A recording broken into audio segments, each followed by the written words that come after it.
வணக்கம். சிங்கமணி புத்தூர்கிட்ட ஆண்டி. என் ஜாமீன் எல்லாமே என்ன காலைல இருந்து பச்சை தண்ணி பல்ல. ஆமா, என்னப்பா பிரச்சனை? வயலுக்கு இதுக்கு மேலே விளங்கல சாமி. இதுக்கு மேலேயே விளங்கலையா? ஆமா சாமி. ஒன்றும் இல்லை, என்னை நம்பி வந்துட்டேன். உன் பிள்ளை நான் சரி பண்ணிடுறேன், காப்பாற்றி விட்டுறேன். ஏத்துறா மேல லைட்டா.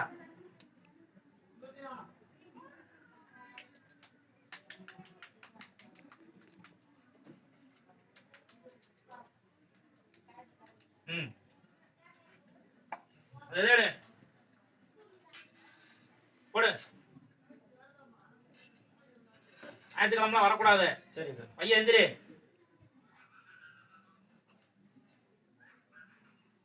எந்த ஊர்ல இருந்து வர்றீங்க? வந்தாம்பட்டி சாமி. அங்க பார்த்து சொல்லு. வந்தாம்பட்டி. வந்தாம்பட்டியா? ஆமா சார். ஒண்ணும் இல்ல, சரியா போயிறேன், பயப்படாத. சரிங்க. ஞாயிற்றுக்கிழமை வரக்கூடாது. ஞாயிற்றுக்கிழமை வந்தியா திங்கக்கிழமைக்கு மேல வர ஆளுக்கு முடிஞ்சு நம்ம கிட்ட வைத்தியம். சரிங்க. அதை விட்டு ஞாயிற்றுக்கிழமை வந்தீங்களா கொய்யே கை கால மூட்டை ஏற்றி விட்டு போயிருங்க. பாத்துக்க, கிளம்புகிறா. இந்த கம்பிக்கு 2500 பிள்ளை கட்டிட்டு போயிறாங்க.